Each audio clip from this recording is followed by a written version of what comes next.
개혁이라고 하는 말을 많이들 쓰는데, 개혁은 모든 것들을 다 송두리째 이렇게 바꾸어서 새롭게 하는 것을 뜻하지요.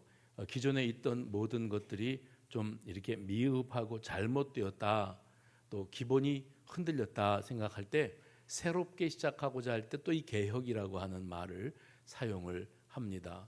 그러니까 나라 꼴이 말이 아니다 싶을 때에는 나라 꼴이 말이 아니면 정치를 바꾸고요. 경제가 어렵고 힘들다 그러면 이 경제 사업하는 방식을 바꿔보고요. 또 지도자가 미흡하다 그러면 리더를 바꿔보고요. 뭐 여러 가지 이 사회가 잘못되었으면 사회 구조도 바꿔보는데, 그렇게 많은 개혁들을 시도하지만 실제로 변화되는 것은 없더라는 거예요. 이렇게 저렇게 바꿔봤지만 달라지는 것이 없다면 우리가 말하는 이 개혁이라고 하는 단어는 우리가 알고 있는 것과 전혀 다른 의미가 아니었을까, 이런 생각을 해봅니다. 근본적으로 바뀌어야 됐던 것이 따로 있었다는 거예요. 뭘 바꿔야 되는가 하면 세상을 바꾸고 나라를 바꾸고 정치를 바꾸고 경제를 바꾸고 하는 것이 능사가 아니고 실제로는 나 자신이 바뀌어지는 것, 거기에서부터 개혁이 시작되어야 되는데, 내가 변화되고 달라질 생각은 하지 않고 다른 것들이 바뀌어져야 세상이 달라질 거라고 여기고 있었기 때문에 우리는 이것저것 개혁을 시도해봤지만 계속해서 실망과 실패를 거듭해 왔던 것을 부인할 수가 없습니다. 예레미야 17장 9절 말씀, 만물보다 거짓되고 심히 부패한 것은 마음이라. 로마서 2장 28절 29절 말씀, 할례는 마음에 할지니 영에 있고 율법 조문에 있지 아니한 것이라. 이게 뭘 말씀하고 있는가 하면, 중요한 것은 지금 이 순간에 우리가 세상이 바뀌어지고 내 환경이 달라지기를 구하기 전에 먼저 내 마음 해봅시다. 마음과 영을 새롭게. 내 마음과 내 영이 새로워지지 않고서는 이 세상에 달라질 수 있는 것이 아무것도 없다는 거예요. 제가 근래 다녔던 병원은 정형외과고요, 내과고요, 피부과고요, 안과고요, 신경과입니다. 이렇게 이제 병원을 다녀요. 그러면 이제 의사가 주사를 놓던가 아니면 약 처방을 합니다. 뭐 신경과, 제가 이제 앓고 있는 고질병을 고치기 위해서는 약을 10주에 한 번씩 가서 받아오는데 진짜 한 봉다리씩 받아옵니다. 그런데 하는 말이, 의사들을 만나봤더니 의사들이 하는 말에 이제 공통점을 제가 발견을 하게 되고, 그리고 어느 정도 이제 눈치를 챘어요. 그럼 뭘 말하는가 하면, 이 약품이라고 하는 것은, 약이요, 우리는 이 약만 먹으면 낫는다고 생각하지 않습니까? 근데 이 약이라고 하는 것은 화학 제품이에요. 화학 제품이고 사람에게 어떤 증상이 이렇게 발현되었을 때 그것을 다스리고 진정시키기 위해서 처방하는 것이지, 정확하게 요 약 한 알만 먹으면 이 병은 낫는다 해서 만들어진 약은 세상에 존재하지 않는다는 거예요. 그러면서 너무 약을 의지하거나 주사 약을 의지하지 말고 근본적으로 이 병을 이렇게 다스리고 극복해내기 위해서는 생활 습관을 바꾸래요. 왜냐하면 지금 이 순간에 내게 어떤 고통이 찾아오고 불편이 찾아오게 된 것은 자세가 잘못되었기 때문에 허리가 아픈 겁니다. 다리가 저릿저릿한 이유는 자세가 잘못된 겁니다. 그 자세를 바꾸지 않고 걷기 운동, 뛰기 운동하지 않고 약을 먹으면서 이 통증을 가라앉혀 보겠다, 이 병에서 나아 보겠다 하는 것은 아무 의미가 없답니다. 그러니까 수술해달라면 수술도 해주고 또 주사 놔달라면 주사도 놔주겠는데 움직이셔야 됩니다. 운동하셔야 됩니다. 푹 주무셔야 됩니다. 잘 먹어야 됩니다. 골고루 영양소를 골고루 섭취해야 됩니다. 그래야 낫지. 왜 내게 이런 병이 생겼나, 약을 먹으면 나을까? 그게 아니고 생활 습관, 그리고 스트레스를 어떻게 이렇게 해소할 수 있는 이 통로를 마련해 놔야지, 스트레스를 계속 받고 그것을 쌓아 놓으면서 그러면서 이 병이 낫기를 원한다는 것은 앞뒤가 안 맞는 말이라는 거예요. 제가 그래서 그 소리를 듣고 거기 참 일리가 있다 생각이 되더라고요. 그렇습니다. 우리 그리스도인들은요, 이 땅에 살아가면서 내가 원치 않았던 일들을 겪고 상처도 받고 스스로에게 실망도 하고 그렇게 신앙생활들을 겨우겨우 유지해 나갑니다. 그런데 왜 나는 남들처럼 독수리가 날개치며 올라가면 같은 비상하는 신앙, 지난주와 이번 주가 다르고 작년과 올해가 다른 그런 좀 나아지는 신앙, 주님을 실제로 경험하고 체험하고 실감하고 살아가는 신앙이 아니고 그냥 물에 물 탄 듯 맹숭맹숭 나는 왜 이런 신앙인가 했을 때 그 근본 원인은 내 마음과 내 영이 새로워지지 않았고 내가 이 신앙 습관을 근본적으로 뜯어 고치지 않으면 앞으로도 그 타령하고 살 거라는 거예요. 오늘 본문의 말씀은 사도 바울이 지금 어디에 있는가 하면 사도 바울이 마게도냐 땅에 있습니다. 마게도냐 땅은 지금의 그리스고요. 또 디모데는 에베소 교회 목회자입니다. 에베소는 어디냐면 지금의 튀르키예, 터키입니다. 그러면 그리스하고 터키는 사실상 그다지 먼 거리는 아니지만 그래도 비행기 타고 이동을 해야만 되는 그런 거리 뚝 떨어져 있겠지요. 사도 바울이 에베소 교회를 개척 설립을 하고 목양 사역을 하다가 디모데에게 그 목양 사역을 이양하고 자기는 새로운 선교지로 나간 겁니다. 거기가 마게도냐입니다. 거기에 머물러 있으면서 디모데, 자기 믿음의 아들이고 신앙의 계승자고 또 목회 후계자입니다.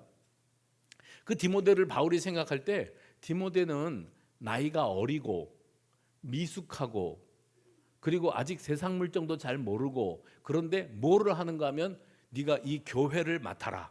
그리고 목양 사역은 목양 사업이 아닙니다. 영혼을 다루는 일이고 이 교회 안에는 별의별 사람이 다 들어와 앉아 있지 않습니까? 그 일들을 감당해 나가는 데 있어서 바울이 생각할 때 디모데는 아직 멀었어요. 그리고 행여나 이런저런 일들로 말미암아 휘둘리거나 상처를 받을까 봐 바울은 늘 노심초사하고 있습니다. 그래서 그 디모데에게 편지를 쓰기로 했어요. 그래서 바울이 에베소 교회를 생각하고 디모데를 생각하는 애틋한 마음, 걱정스러운 마음뿐만 아니라 복음 진리가 무엇인가를 다시 상기시켜주고 그리고 교회 성도들의 생활은 어떠해야 되고 네가 목회를 하면서 성도들을 어떻게 지도해야 될 것인가에 대해서 이 디모데 전후서를 통해서 기록했습니다.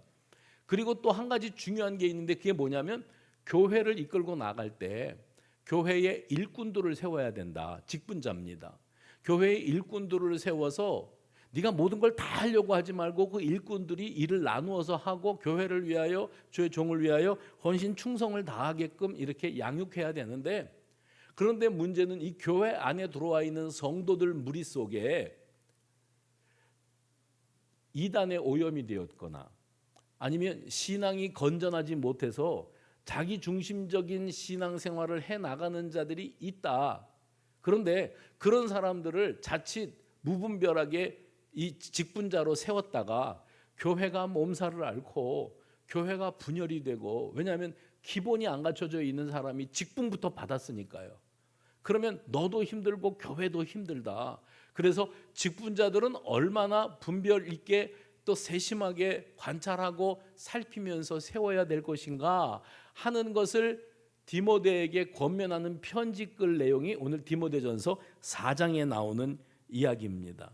특별히 교회 안에 들어와 있는 이 거짓을 전파하는 자들과 이단자들을 경계하라고 사도 바울이 디모데에게 신신당부하는데 그들은 교회 안에 들어왔으니 말씀을 듣고 배우고 또 말씀 안에 사는 것 같지만 그 말씀을 들으세요. 자의적으로 해석하는 거예요. 자기 편리한 대로 말씀을 해석하고 그렇게 적용하면서 자기 합리화하면서 살아가고 뿐만 아니라 자기만 그렇게 말씀을 왜곡되게 적용하면서 사는 게 아니라 교회 안에 있는 다른 순진한 성도들까지도 자기 위주로 가르치고 영향을 미쳐서 물들여 놓는다는 거예요. 그러면 목양 사역자가 엉뚱한 것이 들어와 가지고 성도들을 다 물들여 놓고 물을 흐리게 만들면 목양 사역자가 노련하면 그 노련함으로 넉넉히 극복이 될런지 모르겠는데 사도 바울은 차라리 자기가 거기 있었으면 그걸 극복하겠는데 디모데는 아직 미숙하거든요. 그래서 뭘 몰라서 자칫 엉뚱하게 사람을 잘못 세웠다가 교회에 큰 누가 되어지는 일이 생길까 봐 그걸 걱정하면서 거짓 전파하는 자들과 이단자들을 경계하라고 사도 바울이 당부하고 있습니다. 그래서 바울이 율법을 자기 위주로 이미 해석해서 헛된 교리를 전하는 거짓 교사들이 에베소 교회에 영향을 미치지 않도록 하기 위해서 일꾼 세울 때 저들이 갖춰야 될 자질과 덕목, 그리고 경건, 또 체험적인 신앙과 확신, 이것이 얼마나 준비되어야 하는 것인가를 강조합니다. 특별히 오늘 본문의 말씀해 보시면 4장 1절에서 5절 우리가 본문으로 읽었죠. 이제 디모데전서 4장의 도입부입니다. 거짓된 가르침에 관한 경계의 메시지를 전파하고 있는 부분인데 사도 바울은 딱 그런 마음이었다니까요. 내가 여기 마게도니아에 있을 것이 아니라 에베소로 한 걸음에 달려가서 디모데를 권면하고 그를 위로하고 또 그와 함께 이 멘토 멘티 이렇게 사이가 되어서 이 목양 사역을 하는 것을 보여주고 그리고 목회가 정상적으로 잘 이양이 되어지는 이런 모습을 사실은 보여주기를 원했습니다. 그런데 바울이 뭐를 아는가 하면 어쩌면 내가 에베소 땅을 밟아볼 수가 없고 로마로 끌려가서 거기서 죽임을 당할 수도 있겠다. 그러면 내가 사랑하는 믿음의 아들 디모데를 다시는 만날 일도 없겠고 에베소 교회를 위해서 이렇게 사랑의 마음을 갖고 기도하고 있는데 그 교회 성도들을 돌아볼 수 있는 기회도 없겠다, 이런 생각이 들었습니다. 그래서 오늘 본문 15절에 보면 만일 내가 지체하면 내가 빨리 거기 가고 싶은데 내가 기대했고 너희들이 기대했던 것만큼 그렇게 빨리 그곳에 갈 수 없게 되어진다면 하는 말을 왜 썼는가 하면 자기의 인생의 앞날에 에베소 땅을 다시 밟는 일이 없게 될 수 있다는 생각을 그가 갖고 있었기 때문이었습니다. 그렇다면 그는 매우 조급합니다. 지금. 왜요? 어린아이를 물가에 내는 것 같아요. 어린아이와 같은 디모데, 순수한 젊은 목회자 디모데에게 교회를 맡겨놨는데 교회는 문제의 소지가 아주 많은 교회, 특별히 이단들이 득세하고 그리고 교회에 들어와서 각자 자기들의 주장이 옳다고 주장하는 이런 사람들이 드글드글하고 있는 그런 교회를 순진한 목회자에게만 맡겨놓고 있으니 바울은 어떤 마음이 딱 들었는가 하면 내가 순교의 피를 흘리고 죽기 이전에 저들을 볼 수 없게 되었다면 지금 내가 디모데에게 써서 보내는 이 편지는 유언의 말이 될 수도 있겠다. 그렇죠? 마지막 남기고 가는 글이 될 수도 있겠다 하는 절박한 마음으로 쫓기듯이 아주 애절한 마음을 가지고 이 편지를 쓰고 있다는 것을 여러분 아실 필요가 있습니다. 특별히 오늘 본문의 바로 앞절에 디모데전서 3장 16절 말씀을 보면 기독교의 핵심 구절이 거기에 있어요. 한번 같이 소리내서 읽어볼까요? 시작. 크도다 경건의 비밀이요 그렇지 않다 하는 이가 없도다. 여기 경건의 비밀이라는 게 뭐냐면 하나님의 구원 계획입니다. 하나님의 인류 구원 계획이 예수 그리스도를 통하여 어떻게 성취되었는가 하는 것이 이 경건의 비밀이에요. 그래서 바울은 이 인류 구원 계획의 성취에 대해서 언급하면서 디모데전서 3장을 마무리 짓고 디모데전서 4장 오늘 본문으로 들어오면서 거짓 가르침을 증거하는 거짓 교사들을 경계해라 강조합니다. 율법을 자의적으로 해석하고 자기 멋대로 사람들에게 영향을 미치고 교회를 분란의 영으로 이끌어가고자 하는 그런 자들이 교회 안에 버젓이 자리 잡고 있다. 이걸 경계해야 된다. 그래서 오늘 본문 1절 말씀을 한번 읽어보시면요, 주님의 부활, 주님의 초림과 재림 사이, 더 명확하게 얘기하면 주님의 부활 승천과 재림 사이입니다.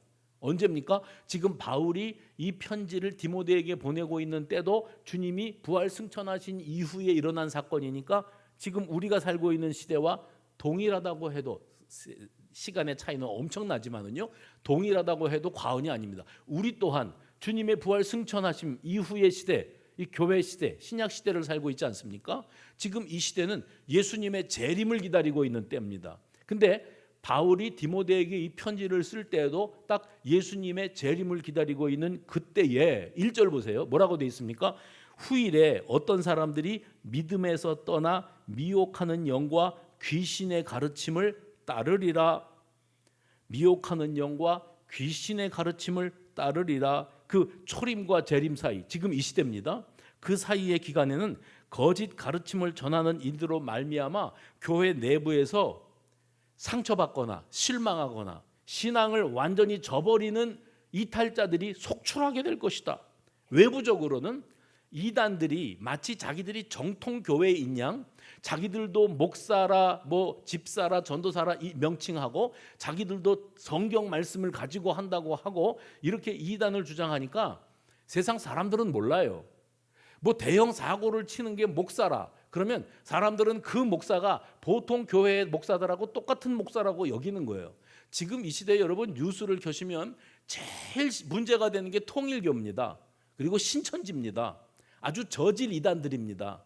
그런데 오래 묵었는데 그것들이 계속해서 득세를 하는 이유는 자기들의 그 거짓된 교리를 사람들에게 주입하지요. 세뇌하는 겁니다. 사람이 쉽게 세뇌가 된다니까요. 세뇌가 되어서 그것이 옳으냐 하는데 저들이 사람들의 그 어마어마한 물질을 걷어 모아가지고 어디다가 쓰는가 하면 자기들의 세를 과시하는 거예요.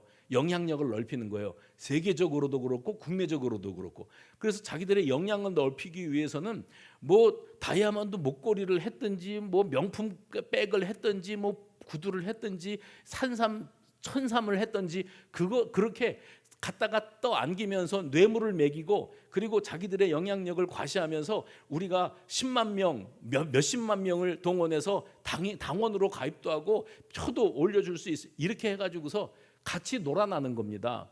이런 시대, 그 뭐 이제 명명백백하게 밝혀지겠습니다만은 이단들의 교활함과 간교함이라고 하는 게 끝이 없어요.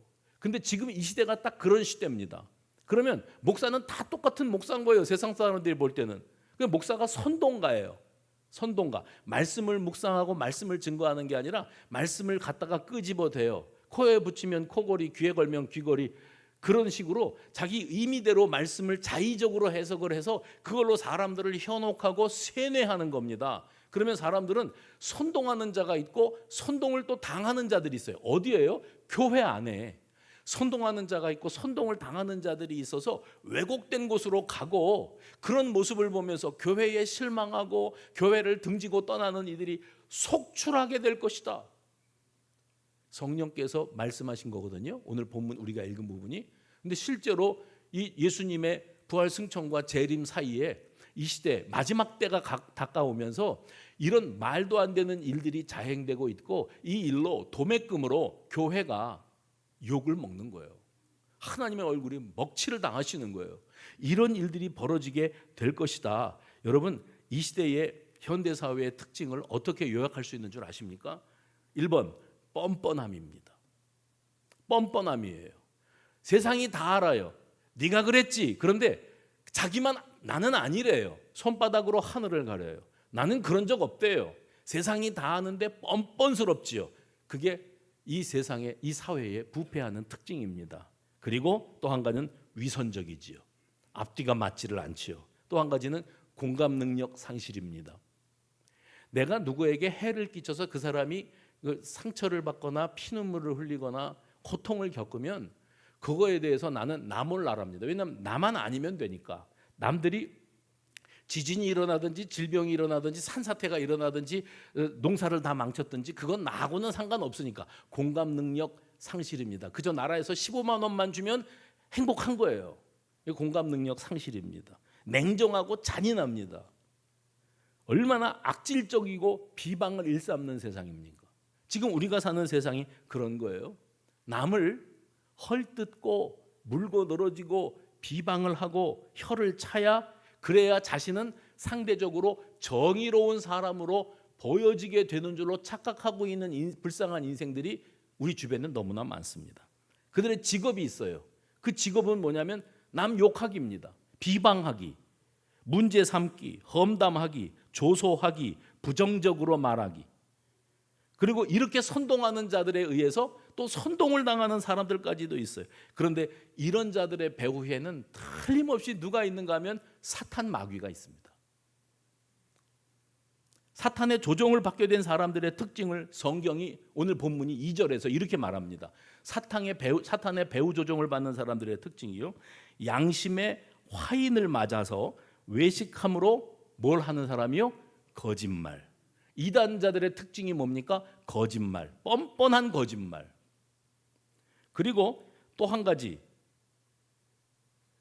2절 말씀에 양심의 화인을 맞아서 외식함으로 거짓말을 하는 사람이라고 했는데, 문제는 뭐냐면 그렇게 거짓말을 하는 자들에 의해서 속아 넘어가는 자들이 교회 안에 많이 생겨나더라는 거예요. 여러분, 보이스피싱 아시죠? 간교한 계략으로 분별력 없는 사람들을 속아 넘어가게 만들어서 재정적으로 자기들은 이득을 취하는 겁니다. 근데 저는 깜짝 놀랐어요. 요즘에도 보이스피싱이 있어? 그런 거에 다 이렇게 드러나고 목소리도 다 듣고 뭐 예방 교육도 받고 했는데 아직도 속는 사람이 있어? 아직도 속는 사람이 있습니다. 누가요? 경찰이 그거 잡으러 다니는 사람인데 경찰도 속았다던데요. 자기 돈을 날렸다던데요. 그러면 세상의 보이스피싱범들이 어리숙한 사람들이 아니에요. 우리는 잔뜩 경계하고 있죠. 요런 전화가 오고 요렇게 말하면 그건 다 보이스피싱 사기꾼들이란다. 그러면 그 사람들이 맨날 그 방법만 씁니까? 지금 이 순간에도 새로운 방법들이 개발되고 있습니다. 얼마나 간교하고 치밀한지 몰라요. 그 좋은 머리로 세상에 유익이 되는데 써먹으면 딱 좋겠는데, 그 좋은 머리를 가지고서 사기를 치려니까 완벽하게 치밀하게 이 작전을 짜는 겁니다. 그래서 보이스피싱범들이 제일 신경을 써서 짜는 작전이 그거랍니다. 일단 전화를 걸지 않습니까? 보이스, 목소리를 들려주는 거니까. 근데 전화 통화를 하면서 그 전화를 받은 사람이 어떤 말을 들어야 가슴이 쿵 하고 내려앉을지, 당황스러워서 얼굴이 달아오를지, 심장 박동수가 올라갈지를 알아요. 무슨 말을 던지면. 그 다음에요, 이 사람이 전화를 끊지 않고 계속 이 통화를 이어갈 수밖에 없을 만한 어떤 미끼를 던지는 겁니다. 그 다음에요, 이 상황이 지금 시간이 급박하고 여유로운 상황이 아니기 때문에 빨리 뭔가 조치를 해야 되는데 돈으로 조치를 해야 되는 거예요. 그리고 그걸 조치하기 위해서는 당신의 개인 정보가 꼭 필요해요. 싫으면 관두고, 어디서 오는 전화가 그러냐면 법원에서 왔어요. 경찰에서 왔어요. 우리 목사님은 최근에 어떤 전화를 받았냐면 쓰레기를 무단 투기하셨기 때문에, 그래서 내가 그랬죠. 진짜 무단 투기 몇 번 버린 적은 있다 그러더라고요. 쓰레기를 당신이 무단 투기했기 때문에, 그게 촬영이 됐기 때문에 이걸 수습하시려면 벌금이 100만 원인데 어쩌고 저쩌고 하면서 하니까 마음이 쿵 내려앉더래요. 이게 도둑이 그러니까 하라는 대로 하라는 거예요. 여기 어르신들 전화 받고 당장에 은행 가서 새마을금고 농협에 가서 돈 찾아갖고 다 그래갖고 그거를 꼭 비닐에 싸라 그래요. 그 다음에 신문지로 한 번 더 싸라 그래요. 그럼 시킨 대로 해야 돼요. 그래갖고 그걸 냉장고에다 놓으라네, 또 그걸 냉동실에. 그러면 그런 게 이제 널리 알려서 그거는 사기꾼이요. 지금은 그런 거 그렇게 안 한대요. 어디다 갖다 놓으라고는 하는데 내가 직접 받으러는 갈 건데, 그러면서 사기의 그 전략들이 계속해서 늘어나는 거예요. 치밀하고 간교하고 깜쪽같이 속아 넘어가게 만들어서 원하는 것들을 갈취해 간다. 나쁜 사람들이죠. 근데 사탄이, 악한 마귀가 교회를 뒤흔들고 또 하나님의 일을 하는 사람들의 의욕을 꺾고 하기 위해서 별짓을 다 합니다. 무슨 짓은 안 하겠습니까? 치밀하고 간교하게. 그래서 사탄의 계략은 보이스피싱범들의 그 계략과 간교함을 100만 배, 1000만 배 능가하는 거예요. 그러니까 빈틈이 없는 거죠. 깜짝같이 넘어가게 되어 있습니다. 교회 공동체를 어지럽히는 자들이 그랬대요. 에베소 교회 3절 말씀에 보면 그들은 양심에 화인 맞았다고 2절에 그러더니 3절에서는 뭐라고 말하는가 하면 혼인을 금하고 이랬어요. 보세요. 혼인을 금했다는 건 뭘 말하냐면 금욕주의로 살아라. 교회 안에서 금욕주의로 살아라. 그러니까 비혼, 내가 결혼하지 않고 살겠다, 싱글로 살겠다, 독신주의자로 사는 것이, 그러겠지, 육신의 정욕을 극복하고 내가 오로지 내 몸과 마음을 다 하나님께 바친 거룩하고 경건되고 구별된 삶이라고 가르쳤어요. 어떤 사람들이 들어와서 그래서 교회 안에 실제로 여성들 중에서 나는 결혼 안 할 거야, 아니 그러지 않아도 된다고 그래도 나는 안 해. 왜냐하면 그게 내 양심이야. 누구한테 뭘 주워 들었어요. 그래서 그 영향을 받아서 독신주의자로 살기로 결심하는 사람들이 에베소 교회 안에 생겨났습니다. 바울이 이걸 알게 되었어요. 또 한 가지는 뭐냐면 거짓된 가르침을 전하는 자들로 말미암아 특정한 음식을 먹으면 안 된다고 배웠어요. 그러니까 먹으면 안 되는 거, 율법에는 그게 있죠. 율법에는 먹어도 되고 먹으면 안 되는 것들이 있었습니다. 초대교회 당시에 교회의 구성원들은 이방인 출신 그리스도인, 또 유대인 출신 그리스도인이 있었어요. 유대인들은 하나님을 알고 믿고 구약 성경을 알고 있는 사람들이고, 구약 성경을 알았다는 것은 뭐냐면 출애굽 이후에 모세가 시내산에 올라가서 하나님으로부터 받아온 계명, 율법, 그리고 삶의 규범들, 하나님의 백성다웁게 구별되이 살아가기 위해선 이거는 먹지 마라, 이거는 먹어도 된다, 이런 일은 하지 마라, 이렇게 해야 된다, 그 규례들을 익숙하게 알고 있는 사람들이 유대인들이에요. 근데 그런 배경 가운데 있는 사람들이 예수 그리스도를 영접하고 구원의 복음을 받아들였어. 교회의 일원이 되었습니다. 출신 배경이 유대교입니다. 이방인 출신들은요, 그 사람들은 하나님도 모르고 성경도 모르고 율법도 모르고 아무것도 모릅니다. 우상 숭배하다가 예수님 만나고 예수님을 자신의 구주로 영접했어요. 근데 문제는 이 이방인 출신 그리스도인들을 바라보면서 유대교 출신 그리스도인들이 혀를 차는 거예요. 아이고 이 무식한 것들, 니네가 율법을 알아? 니네가 계명을 알아? 우리는 알거든. 교회 안에서 같이 신앙생활을 하면서 이 율법주의 신앙을 떨쳐버리지 못한 상황에 있었던 유대교 출신 그리스도인들이 그 가운데 있었더라는 겁니다. 여러분, 우리 민족은 배경이 뭔지 아십니까? 기독교가 이 땅 위에 선교사님들에 의해서 전파되기 이전에 우리 민족의 배경은 유교입니다. 불교입니다. 샤머니즘입니다. 그러니까 이 미신적인 성향이 우리 그리스도인들 가운데에도 남아 있어요.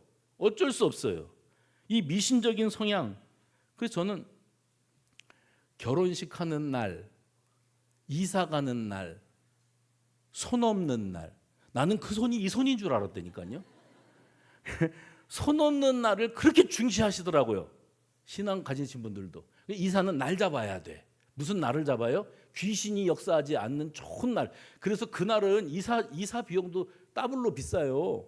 근데도 굳이 그 돈 들여가면서 누가요? 집사님께서, 권사님께서 손 없는 날 이사하시느라고 돈을 그렇게 쓰신디야.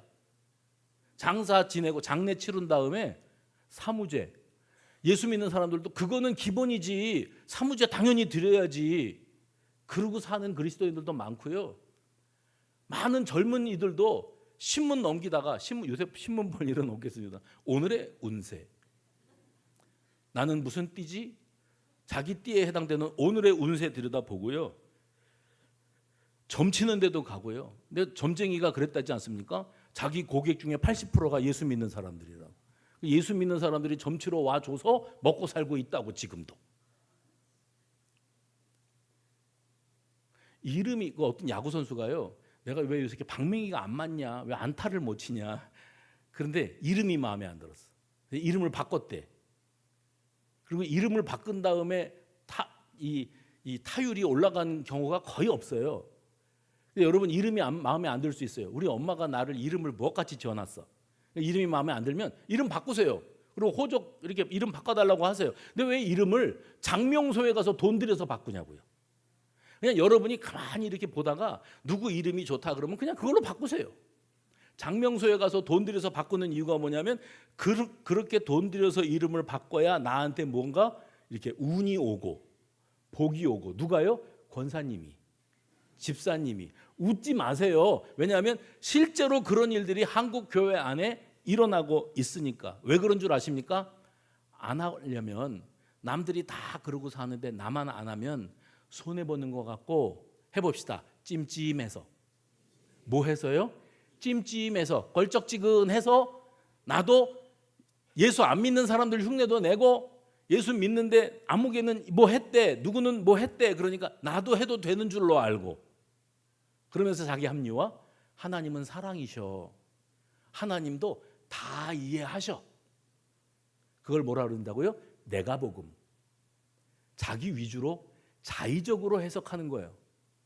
정말 성경 말씀에서 그렇게 말씀하신 적이 없는데 하나님이 이해해 줘요. 근데 초대 교회 안에 이 율법주의의 잔재가 너무 깊게 남아 있었습니다. 어떤 이들이 나타나서 특별히 유대교의 배경을 가진 그리스도인들이겠죠. 우리 에베소 교회 안에는 이방인 그리스도인들이 들어와서 있는 것도 다 환영이야. 잘했어. 예수 믿어야지. 근데 할례는 받아야 돼. 이렇게 된 거예요. 주 예수 그리스도의 대속의 십자가의 은혜는 율법으로부터의 자유입니다. 율법에 속박되고 얽매여 살아가고 있던 이들에게 자유를 안겨주신 거였어요. 근데 예수 그리스도의 십자가 대속의 은혜로 말미암아 율법에서 자유하게 되었다고 하는 이 복음 진리를 가지고 교회가 세워졌음에도 불구하고 그래도 유대교 출신들은 찜찜한 거예요. 저것들은 왜 할례를 안 받느냐고, 저것들은 왜 먹지 말라는 걸 저렇게 자꾸 주워 먹냐고. 그게 걸려서 그걸 자꾸 강조하는 거예요. 이렇게 너희들 그런 거 먹고 할례 안 받고 그게 다 범죄다. 교회의 일원이 되려면 일단 기본은 해야 돼. 기본이 바로 그거야. 근데 바울은 그거 아니라고 가르칩니다. 너희는 이미 주 예수 그리스도를 너의 구주로 영접함으로 율법으로부터 자유를 얻었다. 3절 한번 보세요. 3절 뭐라고 되어 있습니까? 음식물은 하나님이 지으신 바니 믿는 자들과 진리를 아는 자들이 어떻게 받아요? 감사함으로 받을 것이니라. 4절 하나님께서 지은 모든 것이 선함에 어떻게 하면요? 감사함으로 받으면 버릴 것이 없나니. 그러니까 바울은 하나님이 지으신 모든 것이 선하기 때문에 사람이 그 섭취하는 음식 때문에 사람이 그걸 먹었다고 해서 그것 때문에 사람이 더럽혀지는 거나 인간으로서의 품격이 손상되는 일은 없다라고 가르치고 있습니다. 하나님이 자유케 하시는 은총을 힘입은 모든 사람들은 더 이상 음식 같은 것에 혹은 금욕주의자들 그들의 가르침에 미혹될 이유가 없다고 가르쳤습니다. 어거스틴이라고 하는 사람의 이름을 들어보셨을 거예요. 성 어거스틴이 이런 말을 남겼어요. 모세의 율법은 음식 가운데 금기시 되는 것들이 있었으나 그리스도의 빛 가운데서 우리는 모든 것이 천하다거나 불결하다고 말해서는 안 된다. 사도행전 10장에 보면 이 이방인인 로마 백부장 고넬료의 이야기가 나옵니다.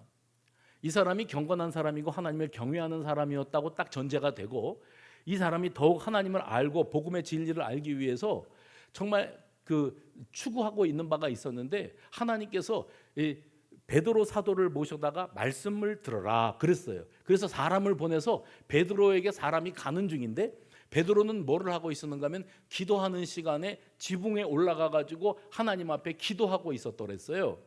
근데 베드로가 기도하는 가운데 하늘에서부터 보자기 같은 것이 내려왔다 그러죠. 보자기 같은 게 내려와서 그 안에 뭐가 들었나 보니까 그 안에 4발 가진 짐승들과 기는 것과 공중의 새가 있었다. 그러니까 베드로가 깜짝 놀라서 뒤로 물러섭니다. 왜요?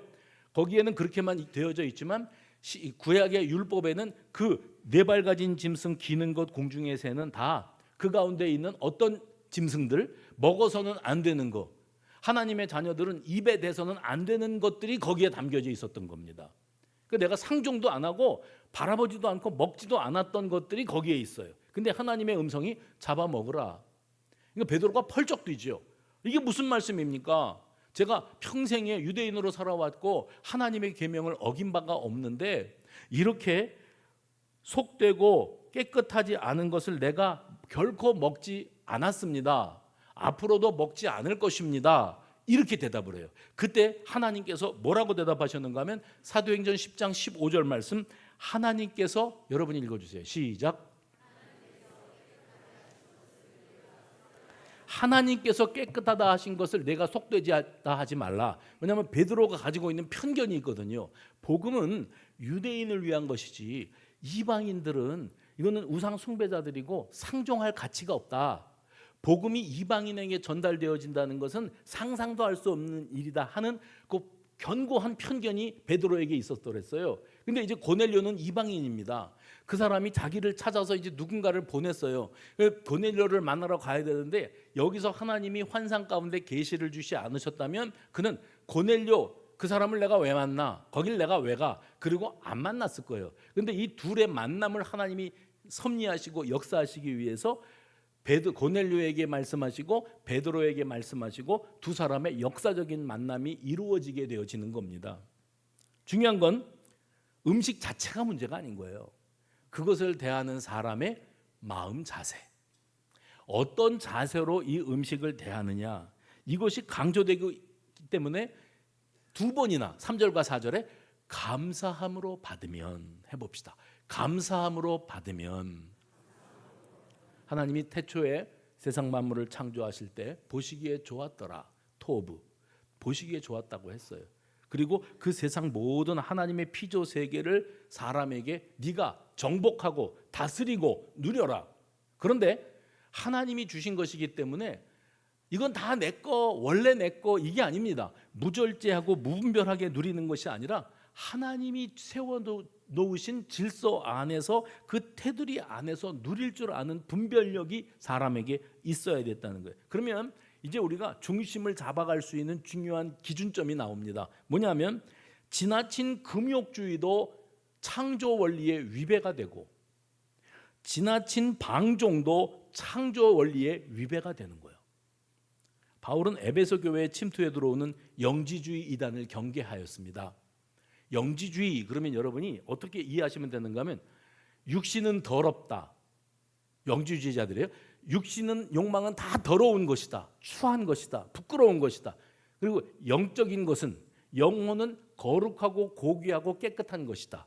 그러니까 육신적인 것들은 다 더러운 것으로 치부하고 영적인 것만을 추구해야 된다는 게 영지주의자들이에요. 이단입니다. 근데 사도 바울은 육신과 관련된 모든 욕구는 다 더러운 것이라고 하는 이런 주장, 육신의 욕망과 관련된 것이 뭐지요? 두 가지입니다. 하나는 식욕이고 하나는 성욕입니다. 이 식욕과 성욕을 추구하는 건 동물도 하는 거고, 사람이 그것을 추구하는 것은 대단히 더러운 것이기 때문에, 그래서 교회 안에 어떤 사람들이 생겼는가 하면 혼인을 하면 안 된다. 내 몸과 마음을 다 주님께 드려야 된다. 이렇게 혼인을 금하고, 그 다음에 음식을 섭취하는 것도 분별해야 된다. 아무거나 주워 먹으면 안 된다. 이렇게 가르쳤어요. 그리고 그게 실제로 선동하는 자들에 의해서 선동이 되어졌고, 교회 안에서 사람들이 이 문제 때문에 서로 정죄하거나 비방하거나 모욕하거나 이런 일들이 벌어지므로 교회의 위기가 찾아오게 된 겁니다. 그런데 바울은 그게 아니다. 저들이 너희들을 지금 현혹하고 잘못 가르치고 있다. 하나님이 지은 모든 것은 다 선하다. 감사함으로 받으면, 어떻게 하면요?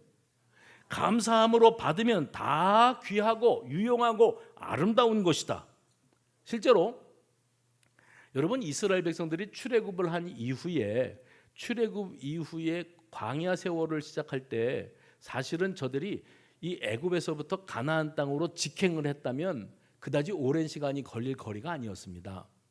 뭐 흔히들 말하는데 성인 남자가 걸어서 7일이면 당도할 수 있는 거리다, 뭐 이렇게들 얘기하더라고요.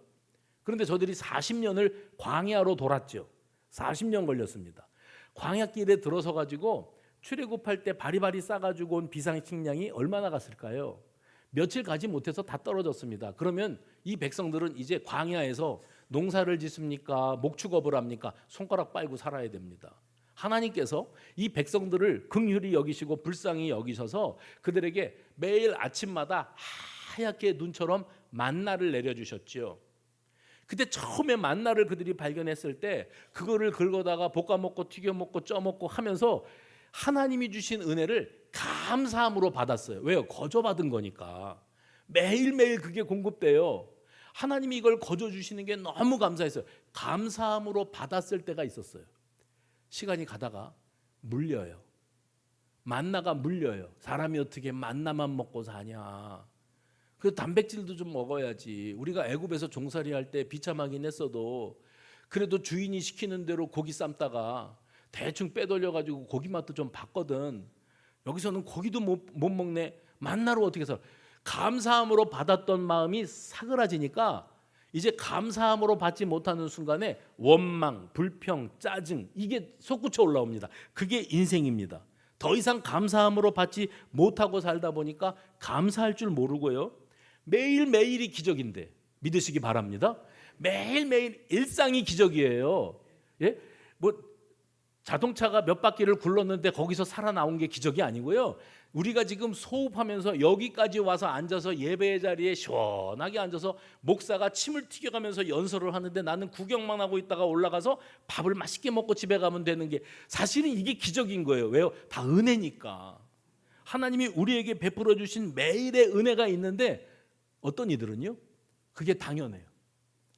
아니, 한 걸음 더 나가서 지겨워요. 너무 지겨워. 이건 너무 심심해. 당연한 게 아니고 은혜요. 2부에서는 아멘 하시던데. 다시요. 당연한 게 아니요 은혜요. 당연한 게 아니고 매일의 기적을 보고 있는 줄로 믿으시기 바랍니다.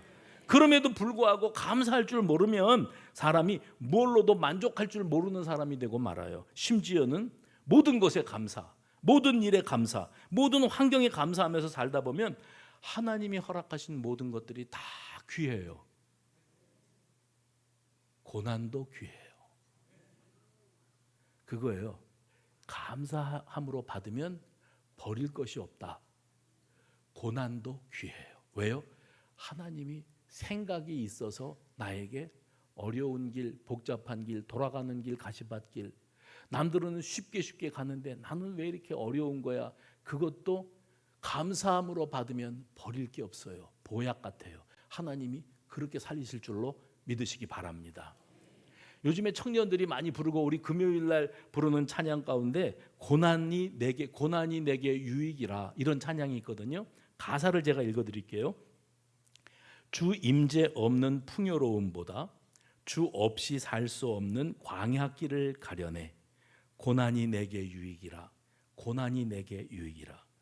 광야길은 아득히 보인데도 주님과 함께 걷는 가장 완전한 길. 고난이 내게 유익이라. 고난이 내게 유익이라. 잊지 마십시오. 사도 바울은 하나님이 주신 모든 것은 그것을 감사함으로 받으면 버릴 게 없다. 사람이 참 괜찮으면 중간에 소개해 주면서 그 사람 버릴 게 없어. 버릴 게 없는 사람이야. 그런 표현 쓰잖아요. 하나님이 내게 허락하시는 모든 것은 맞춤 역사. 해봅시다. 맞춤 역사. 하나님의 은혜는 기성복으로 임하지 않아요. 예? 90, 95, 100, 105, 110 만들어 놓고 네 몸에 맞는 것 같다 입어. 이게 아니라 여러분들을 하나님이 찾아오셔서 그 사이즈에 맞게 맞춤으로 역사. 그러니까 내 각자의 인생에 하나님의 역사는 다 다른 거예요. 100이면 100, 1000이면 1000, 다 다르게 역사하고 계시는 거예요. 그런데 분명한 것은 감사함으로 받으면. 그러니까 저 사람은 되고 나는 왜 안 돼요? 이게 아니에요. 안 되는 것도, 고난도, 실망하는 것도, 가난한 것도, 몸이 병들어 아픈 것도, 될 듯 될 듯 안 되는 것도 감사함으로 받으면 버릴 것이 없다. 할렐루야. 그래서 시편에 보시면 시편 119편이 성경에서 제일 긴 절수를 자랑합니다. 시편 119편은 176절까지 있걸랑요. 근데 그 가운데 71절에 이런 구절이 있습니다. 고난 당한 것이 내게 유익이라. 이로 말미암아 내가 주의 율례들을 배우게 되었나이다. 제가 앞에 읽어드렸던 그 찬양을 가사를 쓴 이가 이 시편 119편 71절을 근거로 해서 찬양 가사를 쓰지 않았나 이렇게 생각을 해요. 주의 임재, 주의 동행하심이 없는 풍요로운 삶을 살아가기보다는 차라리 주님과 함께 걷는 광야길, 고독한 길, 외로운 길, 힘들고 버거운 길도 주님과 함께 간다면 저는 그 길을 걸겠습니다. 내가 걸어가는 이 광야길이 아득하기만 하고 그 끝이 보이지 않는다 하여도 그 길이 주님과 내가 동행하는 길이라면 그 길이 세상에서 가장 완전하고 가장 안전한 길임을 나는 믿습니다. 내 인생길을 돌아보니 고난의 터널을 통과해야 했던 그 시간들이 내게 보약과 같았습니다. 내게 유익이었습니다. 여기서 유익이라는 단어는 히브리어로 좋은 거, 즐거운 거, 귀한 거, 그것이 내게 가장 귀한 것이었음을 제가 고백합니다. 고난도 내게 유익이라. 고난도 내게 유익이라. 하나님이 주신 것을 감사함으로 받으면 버릴 것이 없다. 사람은 고난을 통과하면서 철이 들기도 하고요. 성숙한 관점을 가져보기도 합니다. 그래서 부모가 되고 자식을 낳아봐야 그 살짝 실눈 뜨듯이 철이 들어간다고 그러지 않아요? 요즘에 우리 목사님 중에 한 분이 세 쌍둥이를 낳았어요. 아들 둘, 딸 하나. 이제 곧 옵니다. 우리가 큰 돈 선물해야 됩니다. 근데 지금 낳아가지고 한참 자라나고 있어요. 아직 100일도 안 됐으니까. 하나를 겨우 재워놓으면 또 하나가 빽하고 울고, 이거를 달려놓으면 또 하나가 깨고, 또 하나가 깨니까 나머지 재워놓은 것들이 또 깨고, 셋이서 같이 울고. 그러니까 젊은 부모는, 젊지요 부모님이 30대 초반이니까 젊은 부모님은 이걸 처음 해봐. 당황스러운 거예요. 너무 정신이 없는 거예요. 힘든 거예요. 근데 제가 그 간증을 들으면서 이제 철이 들어가는구나. 이제 어른이 되어가는 거야. 니네 부모님은 너를 그렇게 키웠어. 얘기해주고 싶다가 그 부모님은 하나 키운 거잖아요. 이 양반은 셋을 동시에 키우느라고 지금 고군분투를 하고 있는데, 이것도 하나님이 맡겨주신 내 사명인 걸 어떻게 해요? 그리고 하나님 왜 나만 이렇게 힘들어요가 아니고, 하나님은 하나님이 주신 것은 감사함으로 받으면 버릴 것이 없다. 거기에 다 뜻이 계시고 하나님의 계획하심이 있는 것이다. 여러분, 그 믿음을 소유하시기를 바랍니다. 세상을 살면서 아무것도 기적이 아닌 것처럼 사는 사람이 있답니다. 세상을 살면서 모든 것이 다 기적이라고 여기는 사람이 있답니다. 하나님을 바라볼 줄 아는 믿음을 가진 사람과 그렇지 않은 사람의 관점의 차이겠죠. 저는 이 자리에 있는 저와 여러분, 우리 모두가 다 내 인생길 걸어가는데 기적 아닌 게 없다. 은혜 아닌 게 없다. 감사하지 않을 일이 없다. 그것이 저와 여러분의 생생한 고백이 되어지시기를 주의 이름으로 축원합니다.